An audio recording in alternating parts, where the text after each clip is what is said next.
Hi, welcome back to Love is a Lifestyle. My name is Laverne Delaney, and I am beyond excited to start this journey with you, where I will be going over all things learning to live, lead, and love with God so that you can experience the soft life that your heart desires and the kingdom life that your soul deserves. So before I dive into all of those different things, I wanted to tell you a little bit about who I am and how I got here. So I want to walk you through where God shifted things for me, where things are now, and then where we're going. So let's get right into it. So all of this started for me in terms of a life shift, maybe about 9 to 10 years ago. And that was during the time when I was separated from my first husband and preparing for the next step, which was divorce. So professionally, I was excelling. I have always maintained leadership, executive style, or executive level positions in service, public service, anything that served people. And during this time, I actually was a leader and a director at a huge church in Chicago where I was over the youth and the children. Now imagine having that type of position and your family is split it in half. I loved my job. It was the best thing that I've ever had. It made me feel safe. It made me feel protected. It made me feel loved. It made me feel excited. I loved what I did. But when I left every day, I came home to a house that was broken, a house that was very volatile, and a house that was heartbreaking.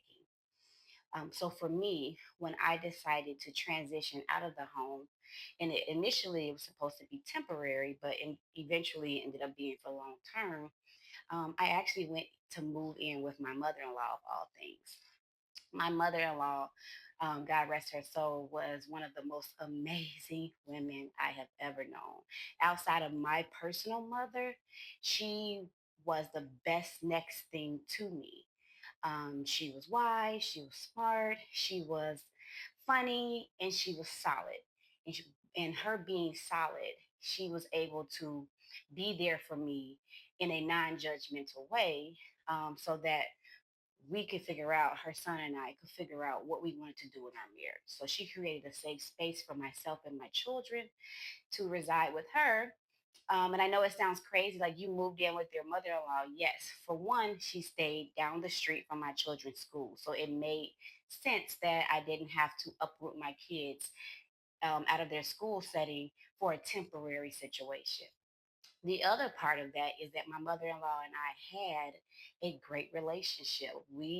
If no one knew that she was an in-law, you would have sworn she was my actual mother. That's how much she loved me. She poured into me. She supported me. And I'm going to try my best to continue on with this story so I don't get emotional, because I truly love that woman with everything in me and I served her well. So she did the same for me, especially in my time of need. So when I moved in with her, my daughter, who at the time I believe she was 2 and my son was 5, us three stayed in her extra bedroom. We were on a twin size bed, and we just left this big, beautiful home that we had with my husband, my previous spouse. But it was that intense for me, and it was that humbling for me to go into this space, because no matter what size or what style of home you live in, if you're not comfortable, if you're not safe, if you're not emotionally taken care of, it doesn't matter. So that one small room with the twin size bed for all three of us served us well. It was better than sleeping in that big house beside a man who did not love or respect me. So being in there, she took care of everything because I was pretty much on zombie or autopilot. I would get up and go to work every day and function well in that space. But when I would come home, it's like all lights were out for me. I couldn't feed my kids. I couldn't bathe them. I couldn't function because once I was there, reality hit me that my life was changing. She did all of that for me. She made sure my children had everything they need, and she made sure I had what I needed as well. And because of that, I was able to process what was going on. But one night in particular, I put my kids to bed and I sat up and I made sure that she was asleep. And I just sat up and I just poured out my heart to God. I cried and cried and cried for hours, asking God, why was this happening to me? Because not only was I working at a church, I have been a part of a church or churches my entire childhood. I was raised to know God, to develop a connection with Him, to go to church, to serve. Like that was supposed to be the best thing you could do. That was supposed to be the onset or the promise of a perfect or a good life, right? So the entire time I'm praying, I'm asking God, why me? I'm such a good girl. I did everything you wanted me to do. I got married. I had my kids. I'm serving you in church. Like I'm even working in church. What is the problem? Why would I be the one to receive this heartbreaking experience? And in that moment was the very first time I heard God's voice. It was the first time I audibly experienced God. And it shook the entire room for me and it stopped me in my crying. And when I heard his voice, God said, why not you?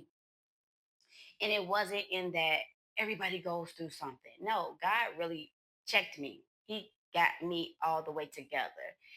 And what he said was, he reminded me of everything I've done in terms of choosing the marriage that I had. Did you ask me if he was your husband? Did you pray to me and get confirmation that this is who I wanted you to have? Did you make the decisions with me or did you move around with him because you wanted to? And when God said that to me, it unraveled everything for me. I remembered every choice, every decision, every passionate option I made when it came to him because I just loved him deeply. And I didn't ask God. What I did was I asked him, a coworker had told me to pray and ask God if he's the one for me. This is probably a week or two before we were getting married. So in reality, I was asking, but I really wasn't asking because all the bills were paid, the guests were sent their invitations, and things were moving, right? But she told me just to pray and ask God to give you confirmation of if this is who you're supposed to marry.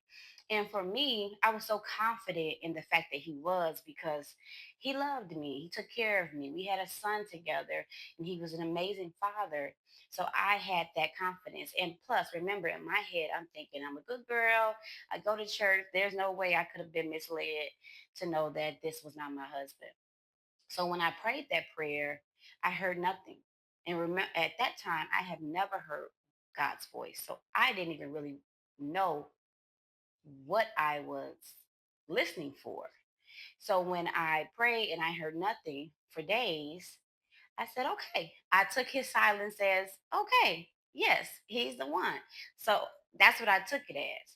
But when God met me in my mother in law's room, I realized that the silence wasn't yes, the silence was slow down, stop, let's evaluate this situation. Because if I had have waited even just a few months later after for our wedding, from our wedding, I would have found the information that I needed to find in regards to the infidelity and all the other reasons why we should not have been together. Hence the reason why I was in this position of now living in a small bedroom in my mother-in-law's house, planning my divorce. Right. So when I heard God's voice and He stopped me, and He also gently kind of showed me through my past, meaning that He wasn't punishing me and He wasn't making it seem as if I did something wrong, but He was showing me in me in reference to how I showed up with men. And I used to think that I had to do certain things, like, be intimate with the man because you're in a relationship and that's what you're supposed to do. And that's what shows you love them. So even in God showing me my past from high school, from college, and even into adulthood, which led me to my previous spouse, that was the thing that clouded my judgment because I was enjoying this lifestyle that was not godly. I could not see, I could not hear, I could not perceive the warnings and the red flags that were there the entire time. So that night, when God and I were together and he was showing me all of this, like it was a very emotional, eye opening, awakening experience that I had with God where I had to realize the decisions that I made turn me in this direction because every action um, warrants a consequence, and that consequence can be positive or it can be negative, all depending on the actions that you make. And because I did not have the wisdom, I did not have the experience, I did not have the guidance on what to do when it comes to men, right or wrong, I made those decisions on my own. And because of that, I ended up in a situation that was not benefiting to me. I'm grateful for it because I have two beautiful children with this person, and we are um, cordial. We're friends. We're family now, and we co parent very well. And I'll talk about that in later videos. However, he was not the person to love me the way that God wanted me to be loved. So, because of that, when God broke me down in those moments, that changed the trajectory of my life. And not only did it change the trajectory of my life in terms of decisions, but it developed a relationship with God for me that was totally different because God was always seen as God to me. Like you can't do wrong, you gotta do right, or God's gonna be upset with you. Like that's what people tell you when you're growing up and you're in the church.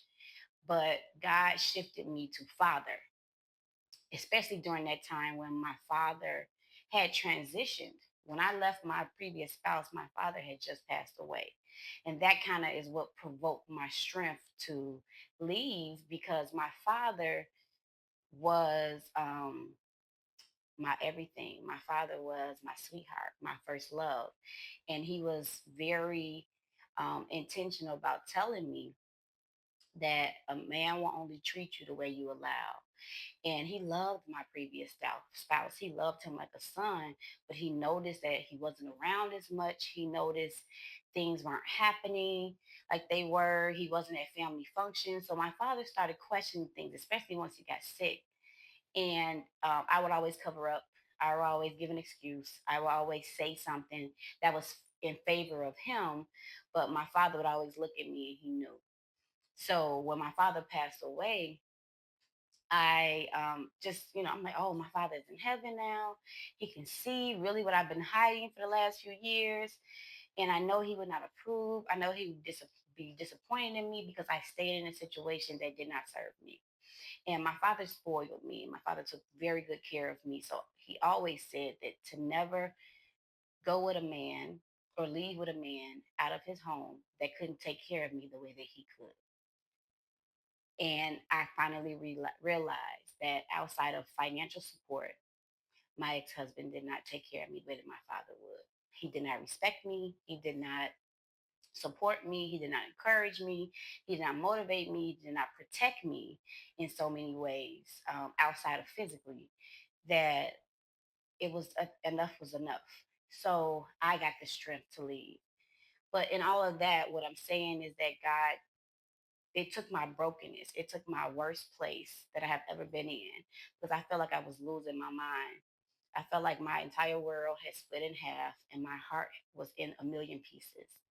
And that cry, that specific cry that comes from a truly crushed, broken heart, broken spirit, is what ultimately led me to God in a different way. So when God started to become my father, he started showing me different things about myself.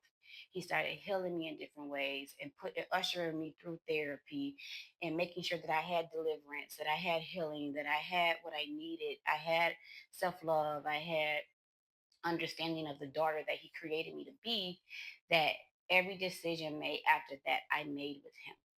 And going from seeing God as God and seeing him as my father, I started to communicate and connect with God in a way that I would with my natural father.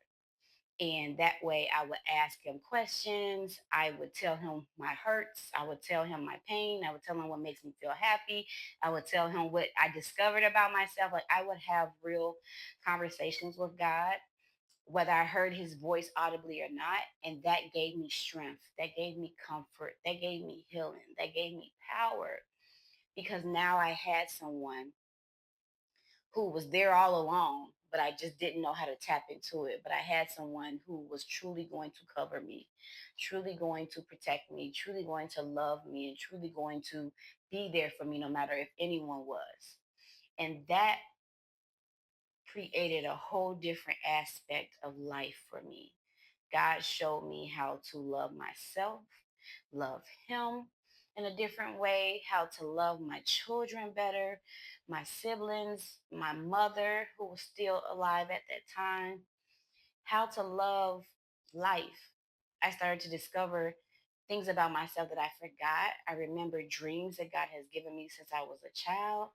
I I started to think of um, businesses, books. I started to be creative and innovative in all my ways. Like I grew up spiritually and naturally. It changed my whole entire life. And over that time, God has continued to grow me. I always say that I'm a forever student because I will learn whatever I need to learn, whatever God wants me to know, whatever He wants me to do. I will study it so that I can always be in complete alignment with Him. And that's how I even got to this space where I am sharing my life. I'm sharing my journey. I'm sharing my experience on YouTube with everyone who wants and cares to listen because what he has done for me, he can do for anyone. It just takes us a breaking point sometimes and it takes a submitted heart. And in that submission with him, he has made me softer, softer in my presence, softer in my tone, softer in my understanding, my communication, my vocabulary. He took that hustle mentality from me because I have been working so hard for so long for other people. And although I saw the fruit of that labor, it wasn't giving me what I needed to complete me. So even in that, during that time, God showed me how to create a business that ultimately retired me from my job, and it has been sustaining me ever since then, and has opened up doors in other areas where I am able to do more because I am the manager of my time. I am the decision maker. I am the person. God leads me and I do what he says. And because of that, my life has been blessed, has been prosperous. I remarried. I have the things that I need. I'm self confident. I'm secure. I'm full of love and joy. And I serve. And I serve others through the marketplace, through ministry, through conversations, through anything. I try to make sure that people see, hear, and feel God through me and have that assurance that they can have the same thing. I guide, I coach, I minister, I mentor, I teach, I train, I facilitate. I just love however that love needs to come to those. And when God told me that my voice needed to go further, that I need to reach more people, more of his daughters especially, and I needed to show them him, how to connect to him, how to love him so that he can show them how to love ourselves and how to love everything around us and how to love ourselves enough to change the things that are not beneficial, are not joyful, are not expressing love and expressing Him in our lives, that's where YouTube came into play. So I'm very grateful and thankful, and I have absolutely no idea where this channel is going, but I'm being very obedient with God and opening up my heart, my soul, my spirit to whoever wants to hear and wants to listen, and allowing the Spirit of God to connect me to those that I'm supposed to serve in this season. So that's where I am today, and where I'm going is all up to God. I just have excitement because I know it's going to be good. I know it's going to be beneficial. I know it's going to be impactful. I know it's going to be purposeful, intentional, and ultimately destiny fulfilling. And if you're on this journey with me, you either need what I'm saying, you are where I've been, you are where I am now, or you just need another level with God because you are exhausted. You are emotionally distraught, you are heartbroken, and you are depleted of all efforts that you could possibly do, and you need someone else to do more for you. That's where we are here, and that's where this Love is a Lifestyle was birthed, because I am here to show you, to express to you, to impact you, to influence you to see that you can love life in every aspect of it when you first have that genuine love with God, and He will turn everything in your life around. So I'm excited to see what opens up here. I'm excited to see where this goes. And I'm excited that you're here. And I appreciate your presence. And I can't wait to see what God does next. So continue to follow, continue to like and share, and continue to just be present and take this time out, however long it takes, to give yourself the self love and the care that you need to get to the next level with God. Okay. I love you and I thank you. And remember, the soft life is what your heart desires, but the kingdom lifestyle is what your soul deserves. And that's what I am going to serve you on this channel. Have an amazing rest of your day, and I'll see you in the next one.